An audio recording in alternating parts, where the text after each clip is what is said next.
Good evening दोस्तों, स्वागत है आपका। और आज की क्लास के अंदर हम ये part 1 of this chapter complete कर देंगे। और सबसे पहले हमें क्या करना है, थोड़ा सा रिवीजन करते हैं प्रीवियस लेक्चर का। और पिछले लेक्चर के अंदर हमने अभी तक क्या क्या पढ़ा उसका हम थोड़ा रिवीजन करते हैं। तो मैंने प्रीवियस लेक्चर के अंदर पढ़ाया था कि agreement with minor is void, कि अगर आप किसी माइनर के साथ एग्रीमेंट करते हैं तो वो शुरू से ही वॉइड रहता है। आप माइनर के ऊपर केस नहीं कर सकते। आपने एग्रीमेंट कर लिया, कोई बात नहीं, कर लो, कोई दिक्कत नहीं है। बट अगर माइनर डिफॉल्ट करता है तो आप माइनर के पे ऊपर केस नहीं कर सकते। तो माइनर के साथ एग्रीमेंट करना दोस्तों शुरू से ही वॉइड है, इनफोर्सिबिलिटी नहीं होती। अगर आप माइनर के साथ एग्रीमेंट करते हैं तो माइनर के साथ एग्रीमेंट करना वॉइड अब इनिशियो है, शुरू से ही वॉइड है। इसके बाद अगला पॉइंट हमारा आया था रूल ऑफ रिस्टिट्यूशन और rule of restoration of property. अगर माइनर के साथ कोई एग्रीमेंट करा और उससे माइनर को बेनिफिट हुआ, तो बाद में जो माइनर को बेनिफिट हुआ है आप उस बेनिफिट को माइनर से रिस्टोर नहीं कर सकते। अगर कोई बाद में डिफॉल्ट हो जाए किसी एग्रीमेंट में, मैंने किसी माइनर के साथ एग्रीमेंट करा और माइनर ने डिफॉल्ट कर दिया और उस वजह से माइनर को बेनिफिट हो गया, तो वो बेनिफिट मैं अब वापस नहीं ले सकता। जैसे मैंने साइकिल वाले एग्जांपल में आपको बताया था कि साइकिल के बदले में आपने 1000 रुपए दिए, तो अब वो अंकल 1000 रुपए वापस नहीं ले सकते दोस्तों, क्योंकि माइनर को जो बेनिफिट मिल जाता है वो माइनर से वापसी नहीं लिया जा सकता। ठीक है जी। अगला, अगर माइनर अपनी एज गलत रिप्रेजेंट कर दे, फ्रॉडली अपनी एज गलत रिप्रेजेंट करके मेजर बता दे अपने आप को और एग्रीमेंट कर ले, तब भी माइनर पे केस नहीं किया सकता, तब भी वो एग्रीमेंट वॉइड रहेगा। तो जो माइनर के साथ एग्रीमेंट कर रहा है उसको ध्यान देना है कि ये माइनर है, इसको चेक कर लेता हूं कहीं छोटा है तो नहीं है। तो अगर कोई माइनर अपनी एज गलत बताकर कॉन्ट्रैक्ट कर ले या एग्रीमेंट कर ले, तब भी वो एग्रीमेंट वॉइड रहता है, भले ही उसने फ्रॉडली अपनी एज गलत बताई। ठीक है जी। अगला पॉइंट क्या था, अगर कोई माइनर और मेजर मिलकर किसी एग्रीमेंट में आते हैं, ज्वाइंटली एंटर होते हैं, माइनर और मेजर मिलकर किसी एग्रीमेंट में आते हैं, तो ऐसे केस के अंदर अगर कोई डिफॉल्ट हो जाता है तो दूसरी पार्टी मेजर वाले पे केस करेगी, माइनर वाले पे केस नहीं कर सकती। तो दूसरी पार्टी माइनर पे केस नहीं कर सकती, सिर्फ मेजर पर केस किया जा सकता है। ठीक है जी। रिवीजन समझ में आ रही है? थोड़ा थोड़ा जल्दी जल्दी बता देता हूं। माइनर को एज एन एजेंट रख सकते हैं, पर माइनर किसी भी चीज के लिए पर्सनली लायबल नहीं होगा। माइनर को एजेंट भी रख सकते हैं, माइनर को पार्टनर भी रख सकते हैं, पर माइनर किसी भी तरीके से पर्सनली लायबल नहीं होगा। किसी भी तरीके से पर्सनली वो लायबल नहीं रहेगा। ना तो आप माइनर पे केस कर सकते और ना ही वो किसी चीज के लिए लायबल रहेगा। No rectification on attaining a majority. इसका मतलब क्या था कि अगर आपने माइनर्स के साथ एग्रीमेंट करा और कुछ साल बाद वो मेजर बन गया, तो अब आपको पुराना एग्रीमेंट खत्म करके उस मेजर से नया एग्रीमेंट बनाना होगा। आप पुराने एग्रीमेंट को रेक्टिफाई नहीं कर सकते कि चलो उसकी एज अब मेजर हो गया तो अब ये एग्रीमेंट वैलिड हो गया, ऐसा नहीं हो सकता, वो तब भी वॉइड रहेगा। दोबारा बता रहा हूं, अगर कोई एग्रीमेंट आप कर रहे हैं किसी माइनर के साथ, ठीक है, 1 साल बाद वो मेजर हो गया, तो जो एग्रीमेंट आपने माइनर के टाइम पर उसके साथ किया था वो अब भी वॉइड है। अगर वो मेजर हो गया तो आप एक फ्रेश एग्रीमेंट बनाइए, उस प्रीवियस एग्रीमेंट को आप रेक्टिफाई नहीं कर सकते, वो तब भी वॉइड माना जाएगा भले ही वो मेजर है, क्योंकि आपने वो एग्रीमेंट माइनर के टाइम पर किया था।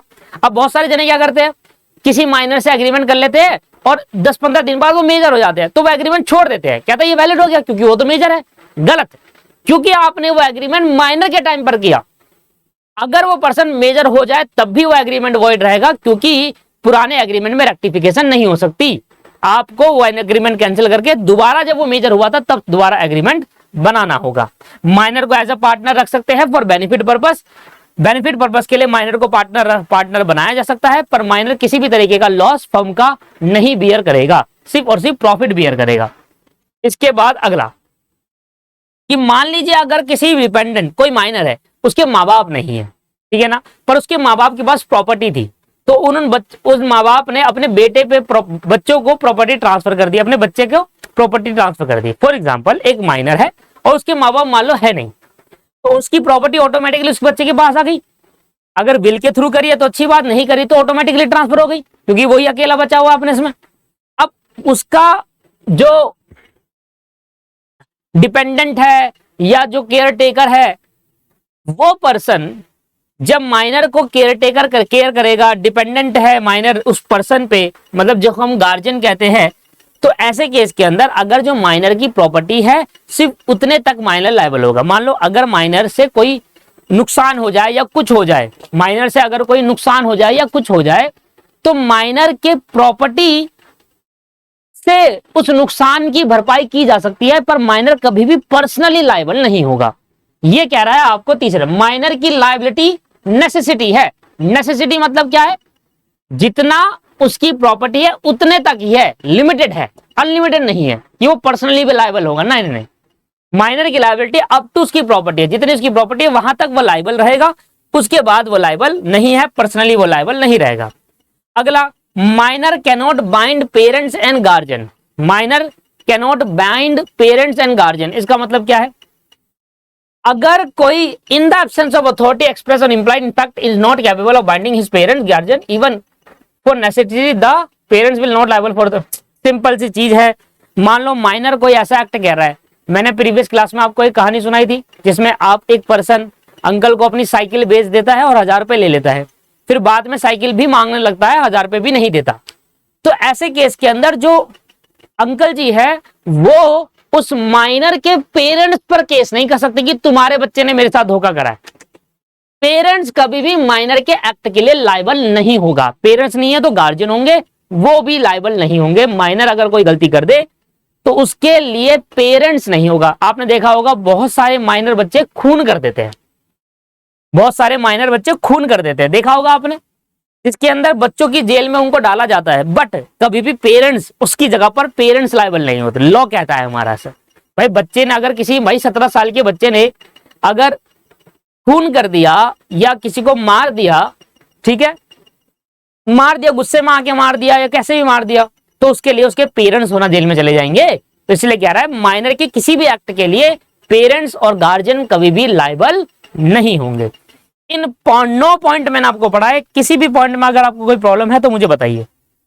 इन 9 पॉइंट में से अगर आपको किसी पॉइंट में प्रॉब्लम आ रही है तो आप मुझे बता सकते हैं, नहीं आ रही तो मैं आगे बढ़ता हूं।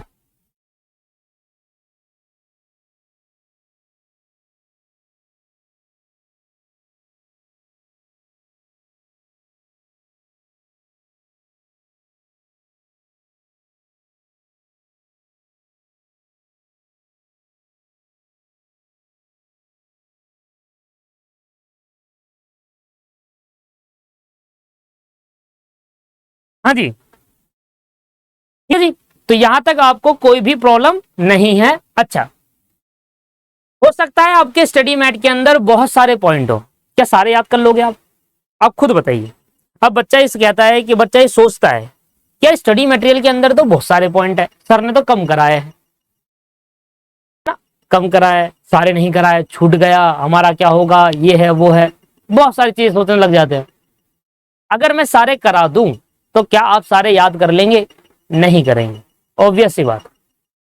भाई 9 पॉइंट याद करना बड़ी मुश्किल की बात होती है, 9 पॉइंट याद करना बड़ी मुश्किल की बात होती है। आप कह रहे हो कि नहीं 10, 11, 12, 13 जो भी स्टडी मैट है वो भी करा दो, याद नहीं कर पाएंगे। तो हमें लॉ पढ़ना है, सिर्फ पढ़ना ही नहीं है, मेरे को तो पढ़ाना है, मेरे को पढ़ाने से मतलब है मैं पढ़ाकर छुट्टी, याद तो इन एंड आपको ही करना है। 9 पॉइंट की जगह मैं 12 करा दूंगा तो 12 याद करने पड़ेंगे। अच्छा तो है कि 9 पॉइंट है, चलो 9 पॉइंट सिंपल सिंपल 9 पॉइंट आपको दे दिए मैंने कि यार ये सिंपल सिंपल है, इनको याद कर लेना।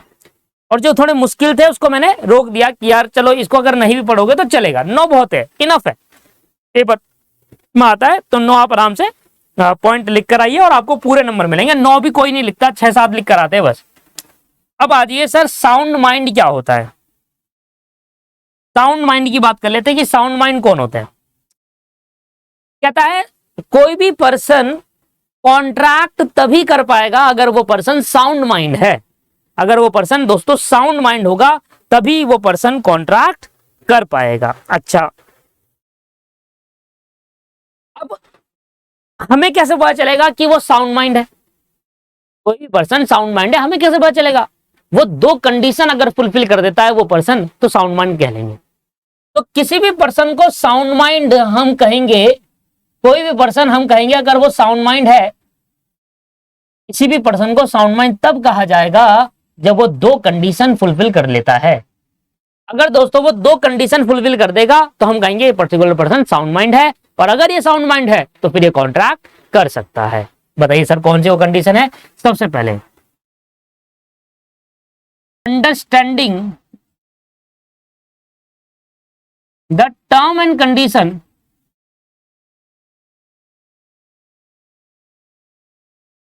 Of contract, understanding the terms and condition of contract. कहता है कोई भी पर्सन जब किसी कॉन्ट्रैक्ट के अंदर आता है तो कॉन्ट्रैक्ट की टर्म्स एंड कंडीशन, कॉन्ट्रैक्ट की टर्म्स एंड कंडीशन देखनी होती है। तो अगर कोई पर्सन कॉन्ट्रैक्ट के अंदर आता है और वो टर्म्स एंड कंडीशन समझ पाता है, वो कैपेबल है इतना कि जब वो किसी कॉन्ट्रैक्ट के अंदर आएगा तो उस कॉन्ट्रैक्ट की टर्म एंड कंडीशन समझ पाएगा। आप सभी लोग, अगर आप सभी लोग किसी कंपनी में जॉब करते हैं तो किसी कंपनी का कॉन्ट्रैक्ट आपको मिलता है तो आप पढ़ोगे ना उस कॉन्ट्रैक्ट को साइन करने से पहले, है ना।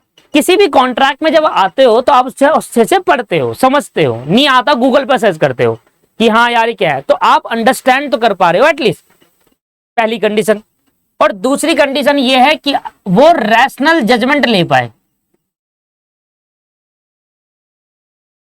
रैशनल जजमेंट को अगर मैं प्यार से कहूं तो उसका मतलब होता है डिसीजन ले पाए। क्या ले पाए? डिसीजन। अब भाई कोई पर्सन है वो कॉन्ट्रैक्ट तो समझ रहा है पर डिसीजन नहीं ले पा रहा, उसको कुछ नहीं पता। हमने कहा कि भाई हमारे साथ कॉन्ट्रैक्ट में आएगा, मान लो ए बी से कह रहा है कि भाई बी क्या मेरे साथ तू कॉन्ट्रैक्ट में आएगा, वो कह रहा है दिखाओ भाई कॉन्ट्रैक्ट की टर्म एंड कंडीशन, वो पढ़ रहा है, उसको समझ में आ रहा है, पर मैं उससे पूछ रहा हूँ आएगा या नहीं आएगा, हाँ या ना तो बोल, पता ही नहीं पा रहा, क्या करूं समझ ही नहीं पा रहा, तो फिर वो साउंड माइंड नहीं है भैया।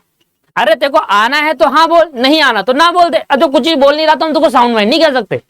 मतलब कि जब कोई भी पर्सन साउंड माइंड तब बनेगा दोस्तों जब ये दो कंडीशन सेटिस्फाई होगा। पहला, जब वो किसी कॉन्ट्रैक्ट के अंदर आ रहा है और कॉन्ट्रैक्ट की टर्म्स एंड कंडीशन अच्छे से समझ पा रहा है तो वो पर्सन साउंड माइंड माना जाएगा, प्लस रैशनल डिसीजन होना चाहिए।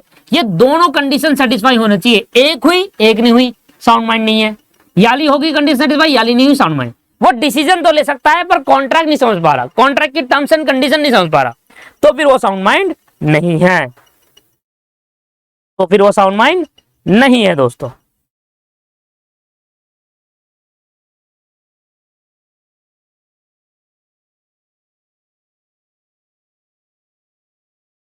ठीक है जी, चलिए आगे कंडीशन, कंडीशन क्लियर हो गई। किसी भी पर्सन को हम साउंड माइंड तब कहेंगे वो कॉन्ट्रैक्ट के लिए तभी कैपेबल माना जाएगा जब वो दो कंडीशन सेटिस्फाई कर दे, he capable of understanding the condition of the contract plus forming a rational result, rational decision, rational judgement as to it effect upon his interest. क्या ये मेरे लिए जो कॉन्ट्रैक्ट ये मुझे बोल रहा है करने को, साइन करने को, क्या ये मेरे लिए बेनिफिशियल है, हाँ या ना। अगर ये कह सकता है कि हाँ ये मेरे लिए बेनिफिशियल है मैं इस कॉन्ट्रैक्ट को कर लूंगा, या ये कह सकता है कि मेरे लिए बेनिफिशियल नहीं है मैं नहीं कर रहा इस कॉन्ट्रैक्ट को, तो फिर वो रैशनल जजमेंट है, वो समझ पा रहा है कि यार ये कॉन्ट्रैक्ट मेरे लिए बेनिफिशियल है या फिर नहीं है। अब वो समझ ही नहीं पा रहा यार ये कॉन्ट्रैक्ट मेरे लिए बेनिफिशियल है या नहीं है, मैं बड़ा कंफ्यूज हूं, मेरे को समझ नहीं आ रहा, मेरे को समझ नहीं आ रहा, वो कुछ भी नहीं बोल पा रहा, तो फिर वो रैशनल जजमेंट नहीं ले पा रहा, तो फिर वो अनसाउंड माइंड कैटेगरी में काउंट कर लिया जाएगा। अनसाउंड माइंड बेसिकली ये नहीं होता कि सर आप क्या कहते हैं, आप क्या कहते हैं कि भाई पागल हो, ठीक है, पागल ही हो तो अनसाउंड माइंड हो गया, ऐसे नहीं, ठीक है ना, पूरा समझो डिटेल, तभी तो इसको चैप्टर को पूरा इकट्ठे एक साथ पढ़ाया जा रहा है डिटेल में, चैप्टर को एक साथ पढ़ाया जा रहा है डिटेल में, क्यों पढ़ाया जा रहा है, आपको समझ पाओ कि अनसाउंड माइंड का मतलब ये नहीं है कि पागल है वो, ठीक है ना।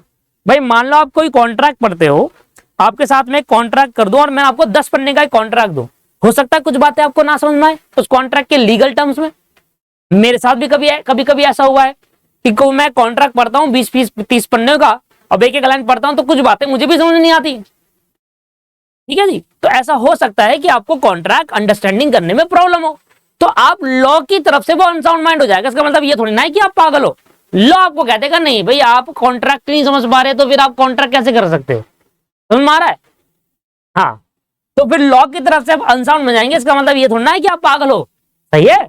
दो कंडीशन जो पर्सन सेटिस्फाई कर देता है किसी भी कॉन्ट्रैक्ट में आने के लिए, कॉन्ट्रैक्ट को समझ पाता है। मैंने आपसे कहा क्या आप मेरी कार खरीदेंगे, मैं अपनी कार इतने इतने की बेच रहा हूं और ये मेरे कार में विशेषता है, फीचर्स है।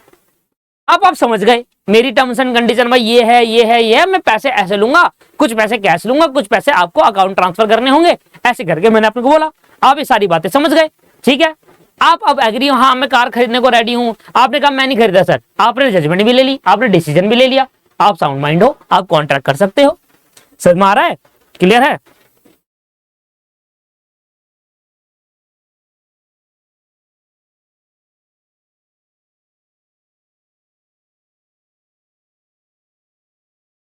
बच्चा पूछ रहा है कि मान लो बच्चा पूछता है मुझसे कि सर अगर यस और नो में कंफ्यूजन हो तो क्या वो साउंड माइंड है। भाई अगर कोई पर्सन आपसे सामने से कह रहा है कि यार कॉन्ट्रैक्ट कर लो, आप बता ही नहीं पा रहे उसको यस नो, तो तू बेवकूफ है भाई। या तो मना कर दे, या तो हाँ कर दे, या तो ऐसा बोल कि भाई मैं सोच के बताऊंगा। कुछ नहीं बोल रहा, तू जा रहा है बस। और क्या भाई बता तो दो यार, क्या आप कॉन्ट्रैक्ट करना चाहोगे नहीं करना चाहोगे, ऐसे करके निकल रहा है। फिर तो अनसाउंड माइंड है भाई, तो फिर साउंड माइंड नहीं है, तो बेवकूफ है फिर। ठीक है, या तो बता दो ना।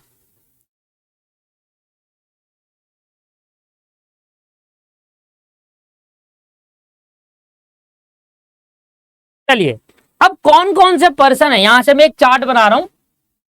जो मैं चार्ट बनाऊंगा वो चार्ट आपको यहां छाप देना है, ठीक है ना। जब भी आप कोई पर्सन बुक प्रिंट करता है तो वो चार्ट यहां पर छाप देगा। मैं एक चार्ट बना रहा हूं, वो चार्ट छाप देगा, ठीक है। पर्सन ऑफ अनसाउंड माइंड, ठीक है। अब कौन कौन से पर्सन है जो अनसाउंड माइंड है, देखो पर्सन ऑफ, अभी आप सिर्फ पढ़ो, लिखने वाला काम बाद में करिएगा। 3% है जो अनसाउंड माइंड होते हैं, 3%। सर कौन कौन से है वो 3%, आइए मैं लिख रहा हूं। पहला पर्सन का नाम है इडियट। तो भाई पागल है क्या, ऐसे नहीं बोलते हो, तो भाई पागल है क्या। तो ऐसे हम मजाक में बोलते थे पर एक्चुअली पागल थोड़ा ना होता है, वाली पागल, वैसे नहीं कह रहा मैं। कोई बात हो रही है, कोई दोस्तों की बात हो रही है, भाई पागल है क्या यार, भाई पागल हो गया है क्या, है ना। ऐसे ये कोई वाला नहीं है, अनसाउंड माइंड नहीं। जो एक्चुअल में पागल है बाय बर्थ, जो एक्चुअल में मेंटली थोड़ा डिस्टर्ब है बाय बर्थ, वो कहते हैं, उसको कहते हैं पागल, ठीक है ना, इडियट।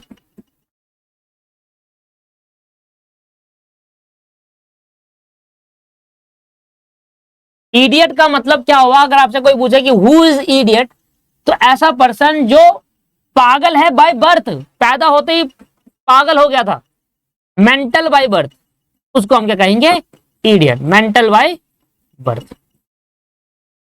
तो अगर ये मेंटल है, थोड़ा पागल हो गया है, थोड़ा सा पागल है क्या भाई तू, है मेंटल बाय बर्थ है, तो ऐसे केस के अंदर इसको इडियट कहा जाएगा। और दोस्तों ये वाला पर्सन कॉन्ट्रैक्ट नहीं कर सकता, can not enter into agreement. ये वाला पर्सन एग्रीमेंट नहीं कर सकता दोस्तों, ये पर्सन एग्रीमेंट नहीं कर सकता। अगर कोई पर्सन मेंटल है, पागल है बाय बर्थ, उसको हम इडियट कहेंगे। तो this person can not be enter into contract, can not enter into any agreement, किसी भी एग्रीमेंट में एंटर नहीं कर सकता, क्योंकि हमने इसको अनसाउंड माइंड कह दिया है। और अगर ये फिर भी कोई पर्सन इसके साथ एग्रीमेंट बनाता है तो हम उसको वॉइड एग्रीमेंट कहेंगे। भाई बना लो, हमें कोई दिक्कत नहीं है, बना लो। अगर तू पागल के साथ एग्रीमेंट बना रहा है तो बना, कोई दिक्कत नहीं है, हमारी तरफ से वॉइड है। अगर कुछ हो जाए तो भैया जज साहब के पास मत आना, कोर्ट मत आना, क्योंकि इनफोर्सिबिलिटी खत्म हो जाएगी। यहां पर हम बता चुके हैं पहले। अगला पॉइंट आता है ल्यूनेटिक, ल्यूनेटिक्स। अब ये कौन होते हैं, इडियट तो वो लोग हो गए जो मेंटल बाय बर्थ है, टीचर तो वो लोग हो गए जो मेंटल बाय बर्थ है। ये ल्यूनेटिक कौन होते हैं,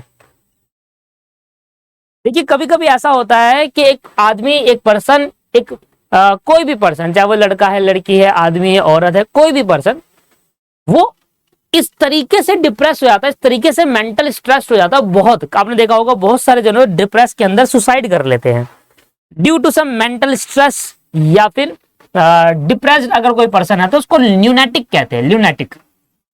वैसे तो ये पागल नहीं है बाय बर्थ, बट किसी कारणवश ये मेंटल स्ट्रेस में है, बहुत तगड़ा मेंटल स्ट्रेस पे है, मतलब एक तरीके का डिप्रेशन का शिकार है ड्यू टू मेंटल स्ट्रेस।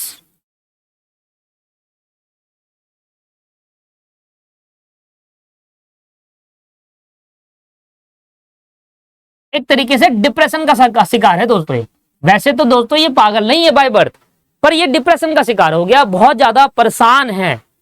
और जब कोई पर्सन बहुत ज्यादा परेशान हो जाता है किसी चीज को लेकर, वो एग्जाम में फेल हो गया, वो अपने करियर में कुछ कर नहीं पाया, बाबू छोड़कर चले गई, है ना, बहुत सारी चीजें हो सकती है, और बहुत सारी चीजें होकर आप कुछ टाइम तक परेशान हो जाते हैं। अब मैंने ये ज्यादातर देखा है रिलेशनशिप्स में। बेसिकली क्या होता है, 8-8, 9-9 साल का रिलेशन हो जाता है और टूट जाता है, कोई छोड़कर चले गया, किसी ने किसी को धोखा दे दिया, वो दूसरा बंदा पागल हो जाता है उसके पीछे, ऐसा हो गया। और 5 दिन 6 दिन पागल होगा, 5-6 दिन आपको होश ही नहीं रहेगी, ऐसा लगेगा कि यार क्या हो गया मुझे, है ना, ऐसा लगेगा क्या हो गया। मेरे को तो ऐसा एक्सपीरियंस है नहीं दोस्तों, बट मैं देखता हूं काफी लोगों को कैसा हो जाता है। या फिर बहुत टाइम से अपने करियर के अंदर नहीं कुछ कर पा रहा, दुनिया उसको बोले जा रही है, बार बार उसको बोलती है, कोसती है, मैं कुछ नहीं कर सकता, मैं कुछ नहीं, हार जाता है अंदर से, ठीक है। तो कभी कभी ऐसा होता है। तो ऐसे 2 टाइप के पर्सन होते हैं जो ड्यू टू मेंटल स्ट्रेस लेते हैं, डिप्रेशन में होते हैं, और वो हमेशा के लिए डिप्रेशन में चले जाते हैं। और ऐसे पर्सन होते हैं जो कुछ टाइम डिप्रेशन में होते हैं, जैसे कि ब्रेकअप हो गया और 3-4 दिन तक कुछ समझ ही नहीं आ रहा, काम नहीं करने का मन कर रहा, कुछ नहीं हो रहा, ये वो ऐसा हो रहा है तुम्हारे को, और 5-6 दिन बाद चलो भाई, एक गई दूसरी गई आई, या ट्रेन बस और लड़की, एक जाती है एक आती है, एक जाती है एक आती है, ये वाला कौन सा हमने अपना रखा है। फिर लड़कियां भी कहेगी कि ऑटो एक बुलाओ 10 आते हैं, ऑटो लड़के, अरे पता नहीं कुछ और था, पता नहीं ऐसा कुछ था, एक बुलाओ 10 आते हैं। लड़के कहते हैं ट्रेन बस और लड़की, एक जाएगी एक आएगी, एक जाएगी एक जाएगी। लड़की भी कैसे कहती है, ऑटो बस और लड़के, एक बुलाओ 10 आते हैं, ठीक है। तो देखिए, अब ये जो ल्यूनेटिक्स है ना, मैंने कहा कि भाई मेंटल स्ट्रेस में है, हो सकता है ये मेंटल स्ट्रेस 4-5 दिन का हो सकता है ये मेंटल स्ट्रेस बहुत टाइम का हो। तो अगर वो मेंटल स्ट्रेस बहुत टाइम का है दोस्तों, भाई हो ही नहीं रहा, बहुत टाइम से डिप्रेशन में है, क्या करे कुछ समझ नहीं आ रहा, तो यहां पर 2 केस निकल कर आते हैं। अगर वो बहुत टाइम से डिप्रेशन में है तब तो उसको अनसाउंड माइंड कह देंगे कि भाई अब ये अनसाउंड माइंड हो चुका है, ये कुछ सुन ही नहीं रहा, ना समझ रहा, समझना नहीं चाहता, किसी की नहीं सुन रहा, ये अनसाउंड माइंड। बट अगर वो कुछ टाइम के लिए डिप्रेशन में है, अगर वो कुछ टाइम के लिए डिप्रेशन में है, तो डिप्रेशन खत्म हो गया या मेंटल स्ट्रेस था बहुत तगड़े तरीके से, है ना, वो खत्म हो गया, तो फिर वापसी साउंड माइंड बन जाएगा, कोई प्रॉब्लम नहीं है ना। भाई जरूरी तो ना, कभी कभी आप भी तो हो जाते हो डिस्टर्ब, कभी कभी आपका भी दिमाग खराब हो जाता है, कहता है बहुत हो गया ड्रामा ये वो, फिर आप गुस्सा करने लग जाते हो चीजों को लेकर, आपका भी दिमाग खराब होता है। तो ऐसे केस के अंदर वो कुछ टाइम तक रहता है, उसके बाद वो ठीक हो जाता है, तब आप साउंड माइंड हो जाएंगे। तो उसका मतलब जब तक आपका दिमाग खराब है तब तक आपको लॉ ने अनसाउंड माइंड कह दिया, उस टाइम पर आप कॉन्ट्रैक्ट नहीं कर सकते। तो जिस टाइम मेंटल स्ट्रेस रहेगा, जिस टाइम मेंटल स्ट्रेस रहेगा, डिप्रेशन रहेगा, उस टाइम पर आप कॉन्ट्रैक्ट नहीं कर सकते, उस टाइम पर अनसाउंड माइंड है। और जैसे ही वो चले जाएगा या जैसे ही वो आपके पास खत्म हो गया मेंटल स्ट्रेस, उसके बाद आप कॉन्ट्रैक्ट कर सकते हैं। तो अगर कोई पर्सन मेंटल स्ट्रेस में है और वो बाहर निकल ही नहीं पा रहा, तो ऐसे केस के अंदर वो क्या कर सकता है, वो एंटर नहीं कर सकता, can not enter into contract, can not enter into agreement, agreement में एंटर नहीं हो सकता। और मान लो वो ठीक हो गया, मान लो मेंटल स्ट्रेस में था, वो बिल्कुल अच्छे से हो गया, समझ पा रहा है, सुन पा रहा है, डिसीजन ले पा रहा है, तो फिर वो साउंड माइंड हो जाएगा। तो इसके अंदर 2 केस हो सकते हैं, ल्यूनेटिक जो हो सकता है वो अनसाउंड पागल हो जाएगा पूरा, या वो ठीक हो जाएगा, है ना। 2 ही बातें हो सकती है। कोई अगर पर्सन डिप्रेशन में है, मेंटल स्ट्रेस में, या तो वो बिल्कुल ठीक हो जाएगा या वो बिल्कुल पागल हो जाएगा। ज्यादातर ठीक हो जाते हैं, और कुछ ऐसी कैटेगरी है जहां पर पूरे पागल हो जाते हैं, तो वो एंटर नहीं कर सकता अगर पूरे पागल हो गए, और अगर वो ठीक हो गया तो फिर वो एंटर कर सकता है, कैन एंटर इनटू एग्रीमेंट। तो अगर वो ठीक हो गया, वो मेंटल स्ट्रेस में नहीं है, तो फिर वो एग्रीमेंट कर सकता है और ऐसे एग्रीमेंट को हम वैलिड कहेंगे। और अगर वो अनसाउंड माइंड हो गया तो फिर वो वॉइड बन जाएगा, ऐसे से एग्रीमेंट नहीं कर सकता। बताइए सर, ये वाला समझ में आ गया chart?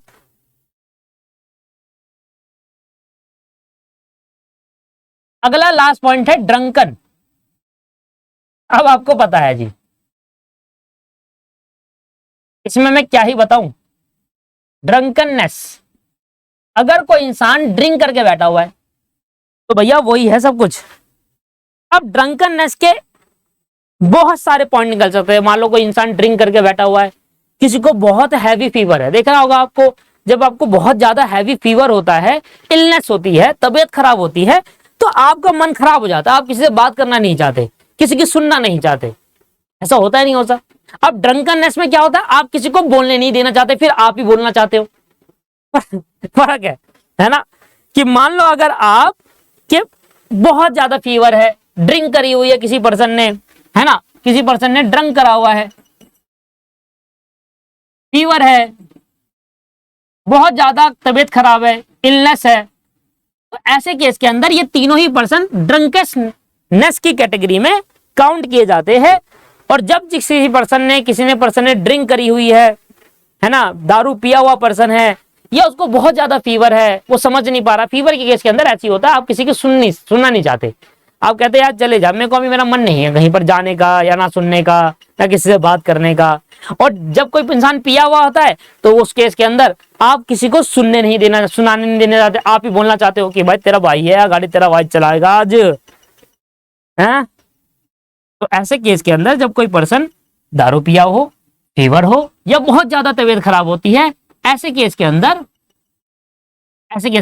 Can not enter into agreement, वो एग्रीमेंट के अंदर एंटर नहीं हो सकता, एग्रीमेंट के अंदर वो एंटर नहीं हो सकता, can not enter into agreement. तो हमने इसको क्या कह दिया, वॉइड माना जाएगा। अगर आप फिर भी एंटर हो रहे हो तो वॉइड माना जाएगा। मान लो कोई पर्सन हॉस्पिटल में है, आईसीयू में भर्ती है, जिंदा है, आईसीयू में भर्ती है, अब से कहे अरे भाई चला बिजनेस कर रहे हैं, चल खड़ा हो जा, बिजनेस कर रहे हैं, कॉन्ट्रैक्ट बनाएंगे तेरा भाई और मैं, कॉन्ट्रैक्ट करेंगे, कॉन्ट्रैक्ट। बहुत ज्यादा इलाज है, बहुत ज्यादा तबीयत खराब है, बेचारा आईसीयू में, वहां जाके पूछ रहे हैं क्या हाल है, क्या करेगा लेट के, चल करते हैं कुछ, जिंदगी में कुछ करते हैं, बहुत पैसा कमाएंगे। ऐसे थोड़ा ना आएगा, ऐसा थोड़ा ना होगा, है ना।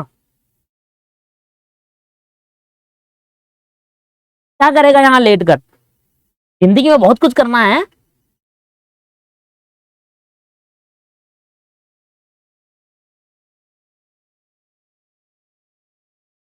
चल खड़ा हो, नहीं नहीं नहीं, खड़ा खड़ा खड़ा खड़ा, नहीं नहीं नहीं, लेटना नहीं है बिल्कुल भी, खड़ा होना है बिल्कुल, चलो चलो चलो चलो चलो चलो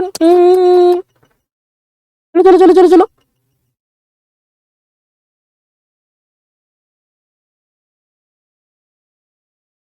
ठीक है, तो ये चीज ठीक नहीं होगी।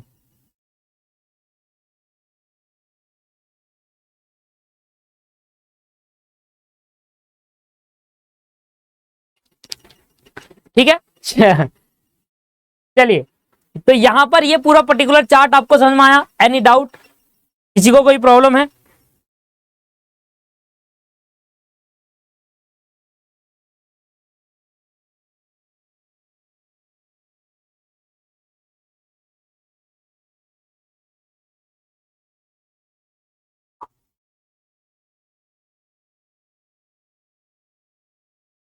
चलिए तो आ जाइए, स्टार्ट करा जाए। एक और चार्ट है, दो चार्ट है यहाँ पर, मैं आपको काफी जगह छोड़ दूंगा यहाँ पर, लगभग लगभग मैं यहाँ पर बहुत, देखो ये चार्ट बनाना मुश्किल हो जाता है थोड़ा, वर्ड में ना इतना सब कुछ लिखना, ये हर एक पॉइंट पर डालना तो थोड़ा मुश्किल हो जाता है। तो यहाँ पर जहां जहां मुझे लगता है कि यार बहुत टाइम लग जाएगा इस चार्ट को बनाने में, क्लास में करा दूंगा, बच्चे खुद नोट कर लेंगे अपना, ठीक है ना। अगर अभी आप ये चार्ट कॉपी में नोट कर लीजिएगा, ठीक है।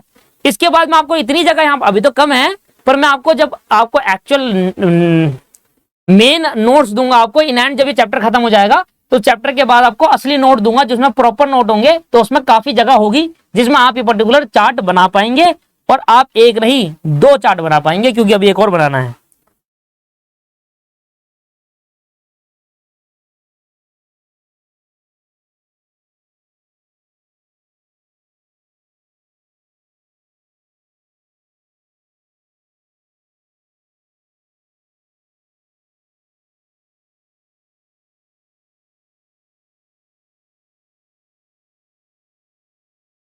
आ जाइए दोस्तों, अगला अगला क्वेश्चन पॉइंट है position of sound mind person. Position position of sound mind person.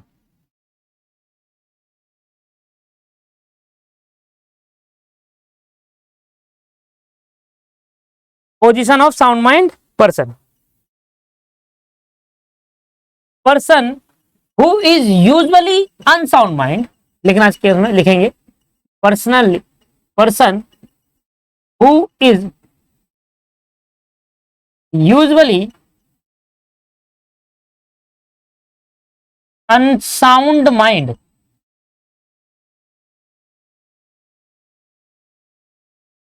Unsound mind but occasionally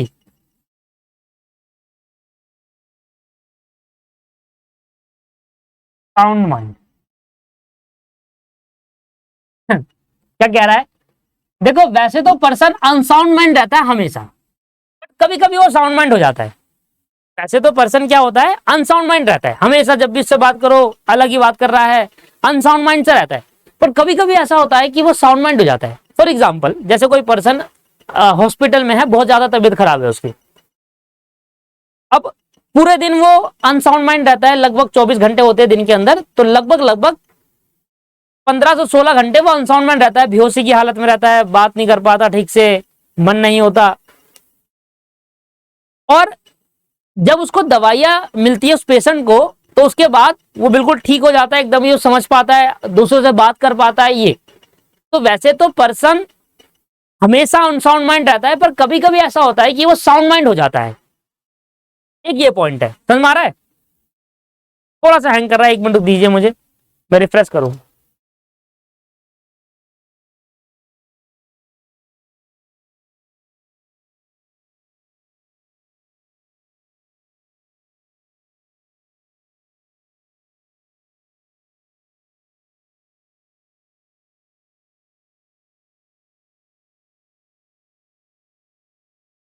अगला पॉइंट क्या है?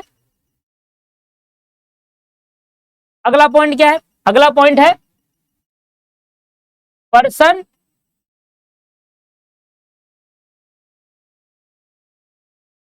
Person who is usually.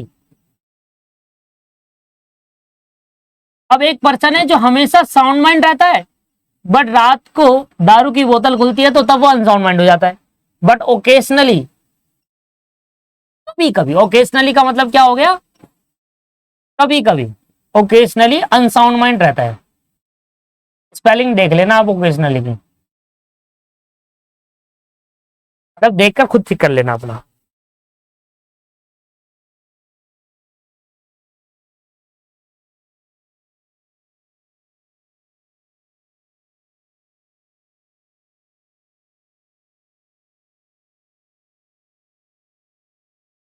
तो एक पर्सन वैसे तो हमेशा साउंड माइंड रहता है, जैसे कि आपको ले लो, आप हमेशा साउंड माइंड रहते हो, दोस्तों के साथ आपने कभी मीठी मीठी मांगकर सिगरेट पी ली, तो फिर आपका दिमाग घूम जाता है, फिर आप हो जाते हो अनसाउंड माइंड। दोस्त आपका मीठी मीठी बोल के सिगरेट पिला रहा है आपको, लड़कों की बात कर रहा हूं मैं, तो फिर वो अनसाउंड माइंड हो जाते हैं कुछ देर के लिए, है ना? तो वे 2 पॉइंट निकल कर आ रहे हैं यहाँ पर। पहला पॉइंट ये निकल कर आता है कि अगर कोई पर्सन हमेशा अनसाउंड माइंड रहता है, पर कभी कभी वो साउंड माइंड हो जाता है, ऐसे केस के अंदर क्या रहेगा? और अगर कोई पर्सन हमेशा साउंड माइंड रहेगा, पर कभी कभी वो अनसाउंड माइंड हो जाता है, और कभी कभी का मतलब आपको पता है, जब भी कहीं पार्टी घूमने ये वो,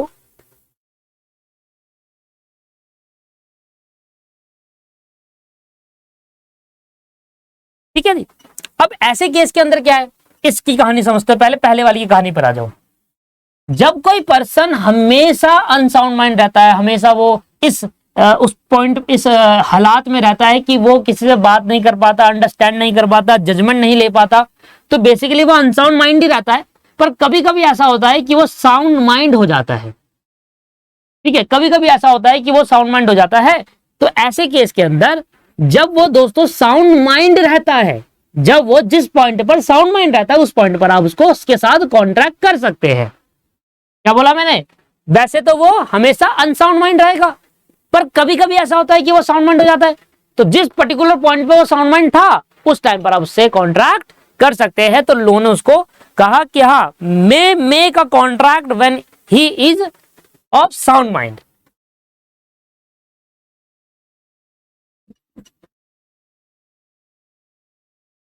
When person may make a contract when person in sound mind condition, अगर पर्सन साउंड माइंड की कंडीशन में है तो अगर आप चाहो तो फिर उस पर कॉन्ट्रैक्ट, उस पर्टिकुलर पॉइंट पे कॉन्ट्रैक्ट कर सकते हो। देखिए, एक पर्सन हमेशा साउंड माइंड रहता है, आप जब मर्जी उसके साथ कॉन्ट्रैक्ट कर लो।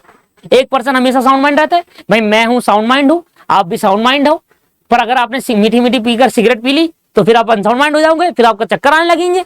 तो ऐसे केस के अंदर आप जिस टाइम अनसाउंड माइंड थे उस टाइम कॉन्ट्रैक्ट नहीं कर सकता कोई पर्सन आपसे। हाँ, आप 24 घंटे में से 22-23 घंटे आप साउंड में रहते हो, पर 1 घंटा ऐसा रहता है आपका कि हाँ अब मैं किसी से बात नहीं कर रहा, मैं हूं सब कुछ, ये वो करके ना, तो उस पर्टिकुलर पॉइंट पर आप अनसाउंड माइंड हो गए।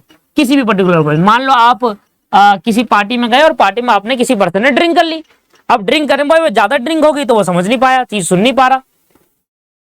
यार हैंग क्यों कर रहा है?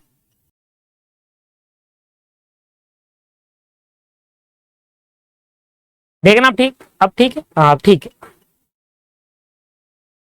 हाँ, तो उस पर्सन ने ड्रिंक कर ली तो उसकी ज्यादा ड्रिंक हो गई, तो ऐसे केस के अंदर वो उस पर्टिकुलर टाइम पर अनसाउंड माइंड हो गया। तो ये पर्टिकुलर पॉइंट आपसे क्या बता रहा है कि भाई देखो, वैसे तो वो पर्सन साउंड माइंड है ही, हमेशा साउंड माइंड रहता ही है, पर जिस टाइम वो अनसाउंड माइंड होता है उस टाइम आप कॉन्ट्रैक्ट नहीं कर सकते। May not make a contract, may not make a contract, may not make a contract when person is in unsound mind condition। वैसे तो दोस्तों वो साउंड माइंड रहता है, पर वो जब अनसाउंड माइंड की कंडीशन में होगा तब लॉ कह रहा है कि आप कॉन्ट्रैक्ट नहीं कर सकते। ठीक है जी, क्या समझ में आ गया वाला पर्टिकुलर पॉइंट?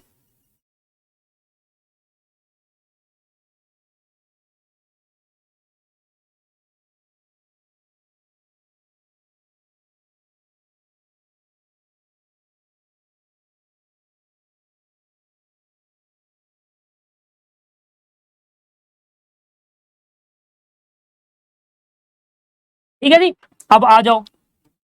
मान लो यहां पर एक पर्सन है ए, मैं एग्जांपल दे रहा हूं, ठीक है ना, ध्यान सुनेंगे। यहां पर एक पर्सन है और ए ने बी के साथ कॉन्ट्रैक्ट करा, और वैसे तो बी अनसाउंड माइंड रहता है। देखो एग्जांपल किसका है, वैसे तो वो हमेशा अनसाउंड माइंड रहता है, पर वो कभी कभी साउंड माइंड हो जाता है। तो ए कह रहा है बी से कि भाई तुम साउंड माइंड हो गए, अब तुम मेरे साथ कॉन्ट्रैक्ट कर लो, कॉन्ट्रैक्ट कर लो।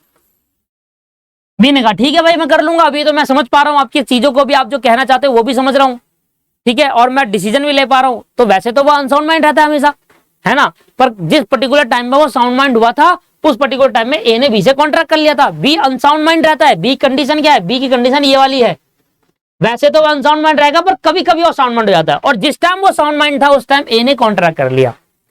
अब बी दोबारा अनसाउंड माइंड में आ गया, क्योंकि वो हमेशा अनसाउंड माइंड ही रहता है, मगर 24 घंटे में से वो 1 घंटा का साउंड माइंड है, तो बाकी 23 घंटे वो अनसाउंड माइंड है।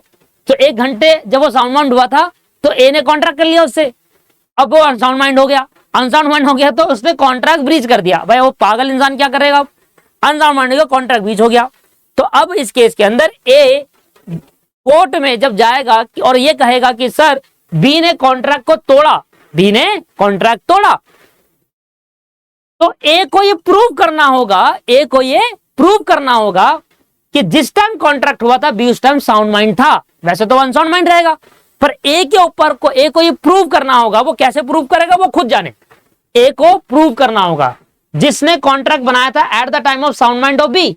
बी जब साउंड माइंड था तो ए ने कॉन्ट्रैक्ट कर लिया, और अगर बी ब्रीच कर दे कॉन्ट्रैक्ट को, ब्रीच मतलब होता है तोड़ना, अगर बी ने कॉन्ट्रैक्ट को तोड़ा, ब्रीच कर लिया, तो ऐसे केस के अंदर अब ए को कोर्ट में प्रूव करना होगा, इसको बोलते हैं बर्डन ऑफ प्रूफ। क्या कहते हैं उसको?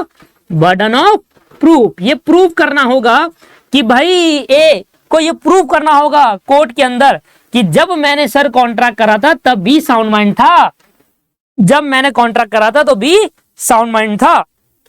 तो बर्डन ऑफ प्रूफ किसके पास है? ए के पास रहेगा। बर्डन ऑफ प्रूफ किसके पास रहेगा? ए के पास।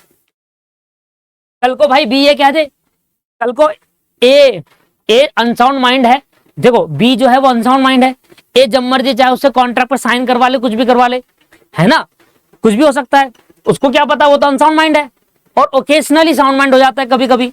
तो ऐसे केस के अंदर बर्डन ऑफ प्रूफ का बर्डन किस पे डाला? प्रूव करने का बर्डन किस पे डाला? ए के ऊपर, कि भाई देख तूने कॉन्ट्रैक्ट करा अनसाउंड माइंड वाले से, तुझे पता था कि वो अनसाउंड माइंड रहता है हमेशा, पर कभी कभी साउंड माइंड आता है, तो अब तू बता जब तूने कॉन्ट्रैक्ट करा था तब वो साउंड माइंड था, ये प्रूव करके दे हमें। अगर तूने प्रूव कर दिया तो हम कहेंगे ठीक है तेरा कॉन्ट्रैक्ट वैलिड है और तूने जिस पर्सन ने ब्रीच करा वो पेनल्टी पे करेगा। पर अगर तू प्रूव नहीं कर पाया तो हम ये मान के चलेंगे तूने अनसाउंड माइंड से कॉन्ट्रैक्ट करा है। प्रूव करने का बर्डन किस पर रहेगा? ए के पास रहेगा। अब इधर सुनो, इधर देखो, ए ने बी के साथ कॉन्ट्रैक्ट करा, बी दोस्तों साउंड माइंड रहता है हमेशा पर कभी कभी अनसाउंड माइंड हो जाता है, बी साउंड माइंड रहता है और कभी कभी अनसाउंड माइंड हो जाता है, ठीक है ना। बी की कंडीशन कुछ ऐसी है, बी साउंड माइंड रहता है हमेशा पर कभी कभी ऐसा होता है कि वो अनसाउंड माइंड हो जाता है जब वो ड्रिंक करता है या बहुत बुखार आ जाता है, बहुत तबीयत खराब हो जाती है ऐसे। तो कॉन्ट्रैक्ट कर लिया ए ने, अब ए ने कॉन्ट्रैक्ट करा और ए ने कॉन्ट्रैक्ट करने के बाद बी ने इसको तोड़ दिया कॉन्ट्रैक्ट को, दारू पी के कहने लगा मैं नहीं करता, जो करना वो कर ले, दारू पी के कहने लगा कि मैं नहीं कर रहा, जो करना वो कर ले। अब ए ने कोर्ट पे कह दिया कि सर ऐसी ऐसी बात है, बी ने कॉन्ट्रैक्ट करा था मेरे से और बी अब इस कॉन्ट्रैक्ट को तोड़ रहा है। अब बी कह रहा है सर मैं तो अनसाउंड माइंड था तब इसने मेरे से कॉन्ट्रैक्ट करा, बी ऐसा कहने लगा। ए कहने लगा नहीं सर नहीं, ये अनसाउंड माइंड नहीं है, ये हमेशा साउंड माइंड ही रहता है पर कभी कभी होता है ये अनसाउंड माइंड रहता है। अब ये कह रहा है जब मैंने कॉन्ट्रैक्ट करा था मैं अनसाउंड माइंड था। बी क्या कह रहा है? बी कह रहा है सर जब ए ने मेरे साथ कॉन्ट्रैक्ट करा तो मुझे होश ही नहीं थी, मैं अंडरस्टैंड ही नहीं कर पा रहा था, मैं उस टाइम अनसाउंड माइंड था। अब किसकी बात मारे? अब किसकी बात मानी जाए भाई? तो भाई अब कोर्ट ने क्या कहा? कोर्ट ने बर्डन ऑफ प्रूफ बी को दे दिया। बी से कहा कि भाई देख वैसे तो तू साउंड माइंड रहता है हमेशा, अब तू कह रहा है कि जिस टाइम तूने कॉन्ट्रैक्ट करा उस टाइम तू अनसाउंड माइंड था, प्रूव कर। ए तो कहेगा कि भाई तू तो साउंड माइंड है क्योंकि तू यूजुअली क्या रहता है? साउंड माइंड, मतलब तू हमेशा ठीक रहता है, कभी कभी तू तो अनसाउंड माइंड हो जाता है ना। तो प्रूव करके दिखा कि जब तूने कॉन्ट्रैक्ट करा था ए के साथ उस टाइम तू अनसाउंड माइंड था। तो बर्डन ऑफ प्रूफ किस पे डाल दिया? बी के पास डाल दिया। समझ में आया? अब बर्डन ऑफ प्रूफ किसके ऊपर डाला? इस बार बी के ऊपर डाल दिया बर्डन ऑफ प्रूफ कि भाई प्रूव करके दिखाओ कि जिस टाइम ए ने बी के साथ तुम्हारे साथ कॉन्ट्रैक्ट करा उस टाइम तुम अनसाउंड माइंड थे, ये प्रूव करके दिखाओ। तुम तो साउंड माइंड ही हो, तुम अभी भी साउंड माइंड खड़े हो, तुम प्रूव करके दिखा दो जिस टाइम तुम्हारे साथ कॉन्ट्रैक्ट तुम अनसाउंड माइंड थे। और इस वाले कंडीशन में एक पर्सन अनसाउंड माइंड ही रहता है पर कभी कभी साउंड माइंड रहता है। अब ए ने कहा कि जब ये साउंड माइंड था तब मैंने कॉन्ट्रैक्ट करा था, तो अब ए की बारी है, बर्डन ऑफ प्रूफ ए पे जाएगा कि ए को प्रूव करना होगा। कब? जब प्रूव करना होगा कि जब बी साउंड माइंड था तब मैंने कॉन्ट्रैक्ट करा था। मुझे बताओ क्या प्रॉब्लम समझ में आई? क्या आपको क्वेश्चन समझ में आया? लॉजिक क्लियर है? क्वेश्चन कह रहा हूं मैं आपको, ये कौन सा समझ में आया? ये देखो डिटेल में करा दिया मैंने आपको साउंड माइंड। ये दो चार्ट समझ में आ गए, पहला चार्ट दूसरा चार्ट। सबसे पहले पहला चार्ट ये रहा, उसके बाद दूसरा नंबर का चार्ट ये रहा और उसके बाद तीसरे नंबर का चार्ट ये रहा। पहले मैं सोच रहा था कि मैं आपको ऐसे ही करा देता हूं, नॉर्मल तरीके से ही करा देता हूं, पर मैंने सोचा यार एक क्लास लग जाएगी एक्स्ट्रा, एक क्लास एक्स्ट्रा लग जानी है, एक क्लास ही तो एक्स्ट्रा लग जाएगी पर अच्छे से समझ में आ जाएगा, डिटेल वर्जन समझ में आ जाएगा। अब आपको डिटेल में समझ में आ गई चीजें कि कब किस केस के अंदर आपको कॉन्ट्रैक्ट करना है और कब किस केस के अंदर नहीं करना, कब किस केस के अंदर वॉइड रहता है और कब नहीं रहता। सारी चीजें आपके सामने है, ये देखो सब बता दिया है। मेंटल है वॉइड होगा, मेंटल स्ट्रेस में था वो साउंड माइंड हो गया तो कर सकते हो, नहीं है तो नहीं कर सकते, वॉइड माना जाएगा। फीवर है ड्रंक है इस टाइम पे नहीं कर सकते, जब वो साउंड माइंड होगा तब करोगे। सिंपल सी बात है, जब कोई पर्सन अनसाउंड माइंड है ना उस टाइम आप कॉन्ट्रैक्ट ना करो, नहीं तो वॉइड माना जाएगा। क्लियर है जी? लॉजिक समझ में आ गया? कोई डाउट है तो आप मुझसे एनी टाइम पूछ सकते हैं, एनी डाउट। ठीक है जी, चलिए मैं सोच रहा था आज की क्लास में आपको दोनों करा दूंगा, बट ये मैंने डिटेल में करा दिया तो अब मैं अभी क्लास में आपको यही करा पाऊंगा, ये पर्टिकुलर पॉइंट जो आपके रह गए हैं, ये 4 पॉइंट रह गए। ठीक है, चलिए मिलते हैं नेक्स्ट क्लास में। आज की क्लास को यहीं पर समाप्त करते हैं। Thank you.